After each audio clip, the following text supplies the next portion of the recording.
við Freyja Haraldsdóttir, næsta mælendaskrá. Já, hérna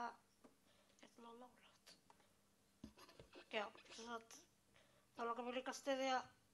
áfram þetta með kynin og aðra þjóðfélagshópa. Ég kannski útskýrði þetta ekki nógu vel áðan. Eitt sem ég langar til að segja fyrst er að mér er svolítið sérkennilegt að áðan þegar við vorum að tala um jafnrétti að þá fór einhverjir að benda á það að nú erum við komin út fyrir efnið. Ef að það að tala um grunngildi eins og jafnrétti er komið út fyrir efnið þá er þetta við aðeins að stoppa og endurskoða okkur. En mér langar kannski bara einmitt að eins og Silja bara minntist á með stjórnarskrá Bandaríkjanna að þá er einmitt þrátt fyrir að svona yfirlýsingar jafnrétti allra standi og gildi þá er það kannski ekki, sagan sýnir það að það þýðir ekki að þessi gætt og mér finnst bara gott dæmi líka með nýjan samning Sameinuðu þjóðanna um réttindi fatlaðs fólks að það voru miklar ádeilur hvort að það ætti að hafa sérstakan samning varðandi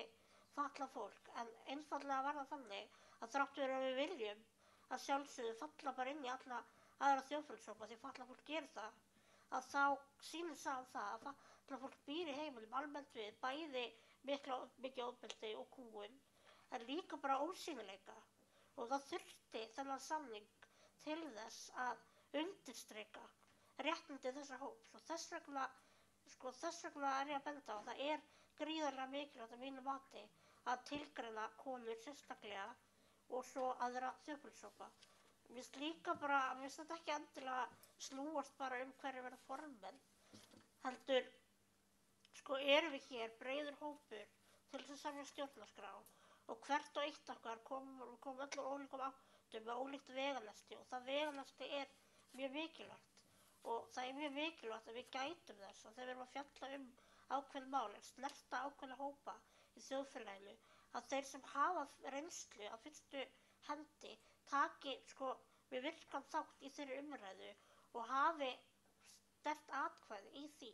og þess vegna finnst mér bara í rauninni annað mjög óeðlilegt en að við tölum bæði kyn og aðra þjóðfélagshópa.